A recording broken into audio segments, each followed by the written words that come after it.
Bienvenue sur la chaîne de Znia, mon nom est Balthazar, j'ai le plaisir de vous parler de l'astrologie lunaire ainsi que de la magie lunaire.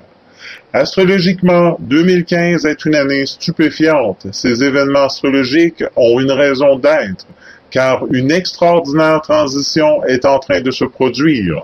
L'année 2015, au cours de laquelle vous vous recalibrez selon les nouvelles énergies cristallines à une vitesse qui est en fonction de votre lumière individuelle. Les réalités astronomiques qu'implique la science astrologique sont des sujets d'étude valables.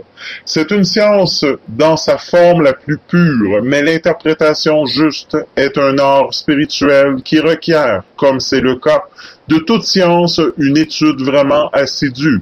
Je ne parle pas des horoscopes de la presse quotidienne, dont la plupart sont des distractions, mais d'une science bienveillante, des tendances assorties de savoir sérieux et de clarté intuitive. C'est l'étude qui transforme l'art en science.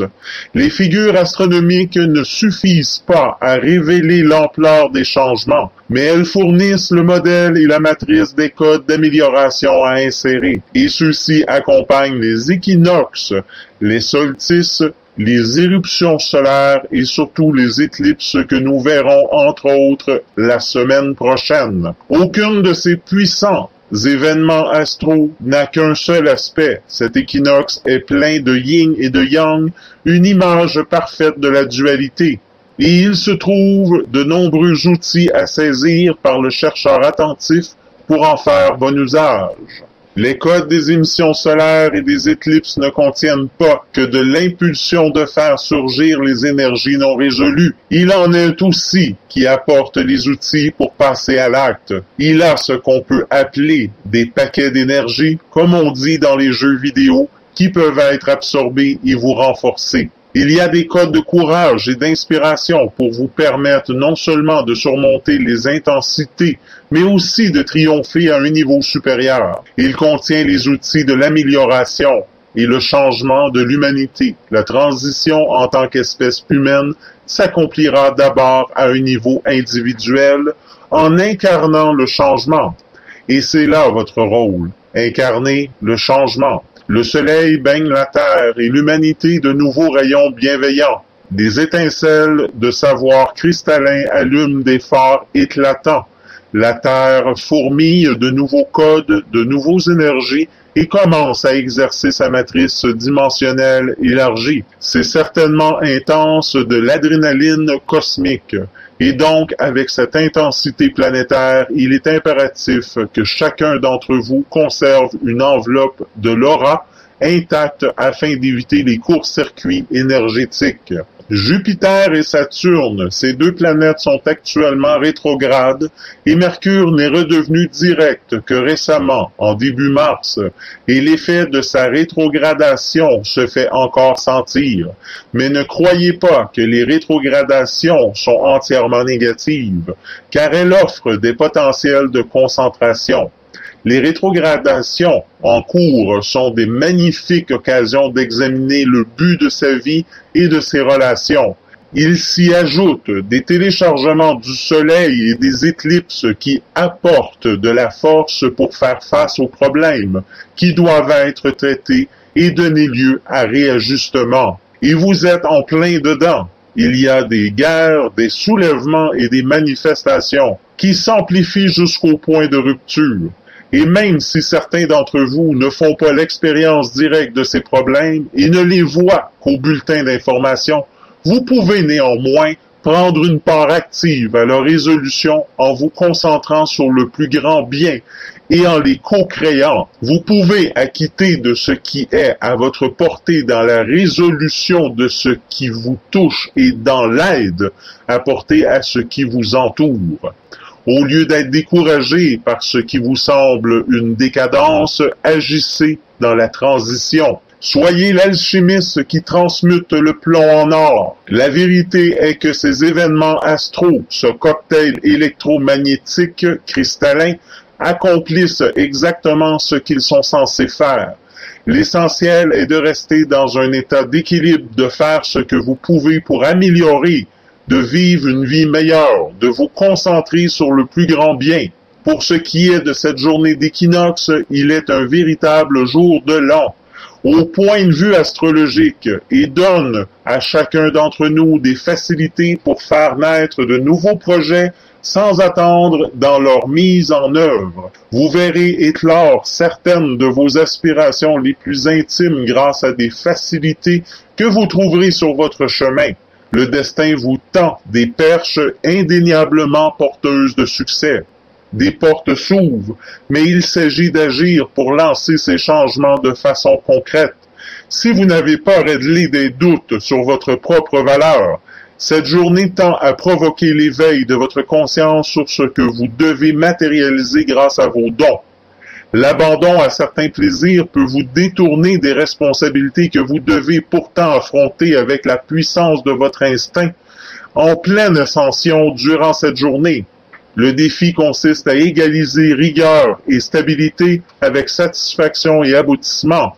Pour cela, n'oubliez pas qu'un succès peut représenter une simple étape vers d'autres plus grandes encore. Ne vous limitez pas. Les béliers, les lions, les sagittaires auront le plus grande facilité d'action.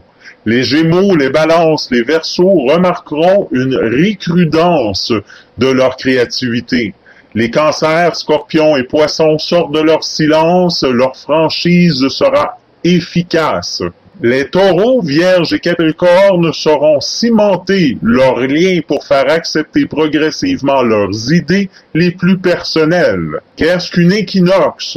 Qu'est-ce qu'un solstice? Les équinoxes sont des phénomènes astronomiques qui se déroulent 2 fois par an, le 20-21 mars et le 22-23 septembre de chaque année. À ces instants, la durée du jour et de la nuit sont quasiment identiques quel qu'elle soit l'endroit où l'on se trouve sur Terre.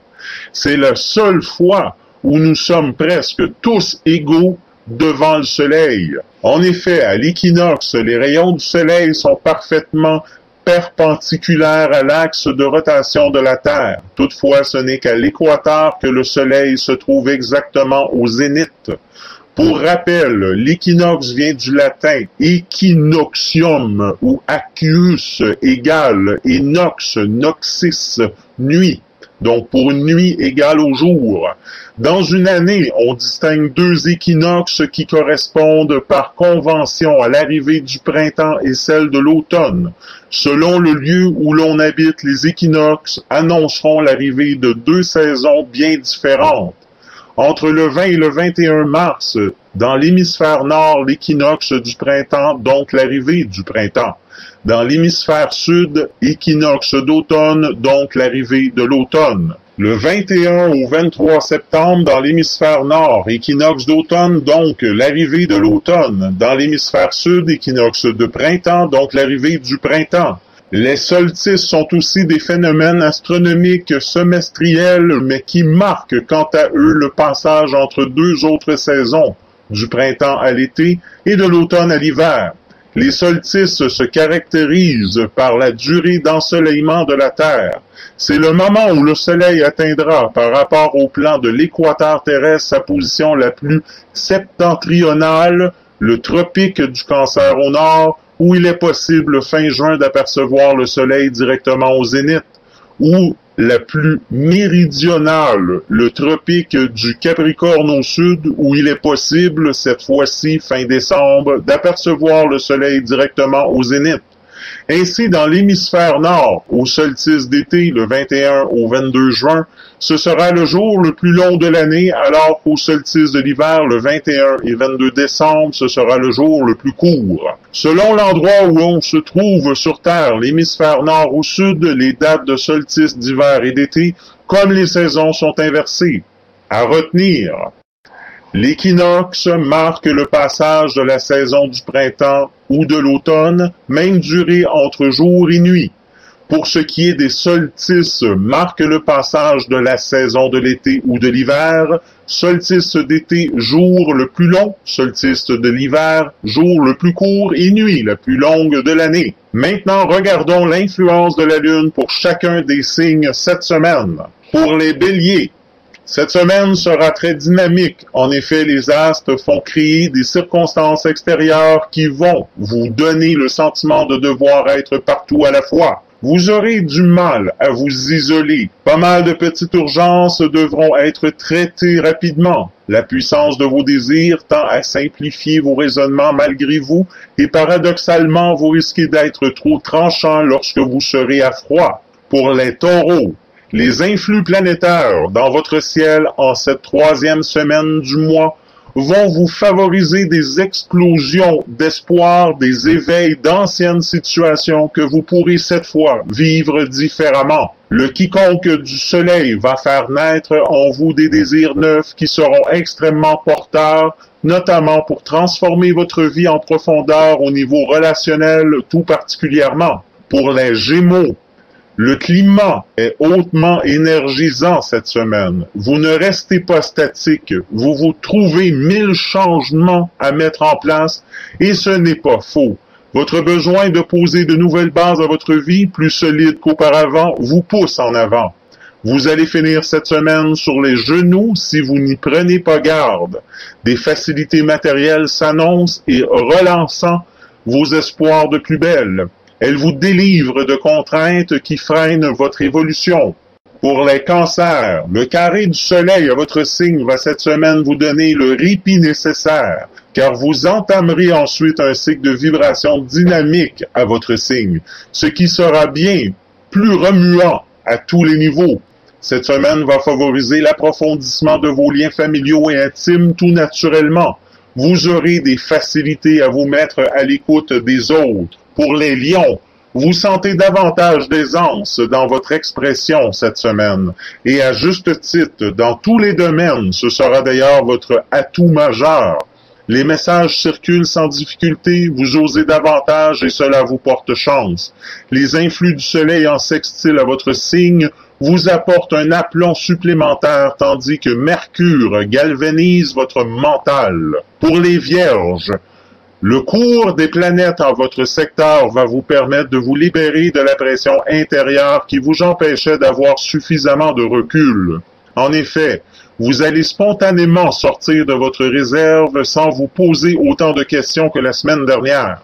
C'est dans la simplicité que finalement vous irez à l'essentiel de vos buts et préoccupations. Votre entourage, de ce fait, vous semblera moins provocateur d'événements extérieurs. C'est vous qui entreprenez. Pour les balances, vous allez vivre durant cette troisième semaine du mois des situations extérieures qui vous font inciter à une grande réactivité immédiate. Vous ne manquerez pas de vous affirmer davantage. Vous allez vivre des échanges hautement motivants qui vous permettront de viser de nouveaux objectifs qui sembleront faciles. Pour les scorpions, le carré de Mars à votre secteur va cette semaine générer des lenteurs dans vos projets.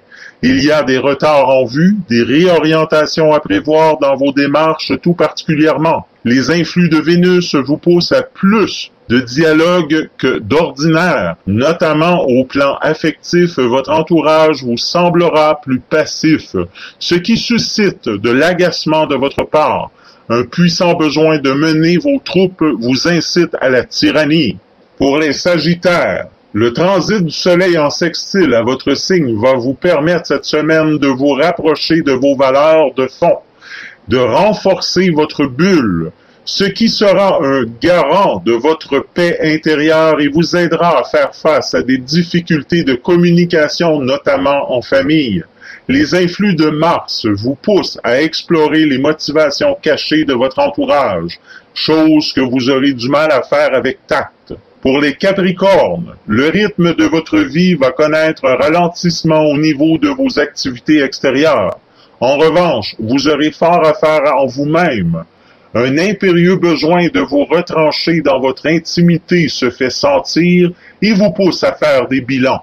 Il y a bien des réflexions en perspective et c'est surtout par rapport aux événements de l'été dernier que vous vous tournez. Pour les Verseaux, cette semaine sera plus harmonieuse que la semaine dernière de façon générale. En effet, la progression du soleil en trigone à votre secteur va favoriser votre expression et votre communication dans tous les domaines. Vous aurez de ce fait plus de facilité à garder vos doutes pour vous. Ces derniers vous donneront matière à bien des réflexions. Vous allez approfondir votre compréhension des rouages de votre existence par de nouvelles prises de conscience qui auront un rapport étroit avec votre sens des valeurs. Pour les poissons, davantage de recul sur les événements et de paix intérieure vous pousse à vous tourner dans des projets collectifs cette semaine. Plus de maturité, de perspective dans le temps vont vous permettre de vous rapprocher de projets que vous aviez mis de côté depuis 3 mois.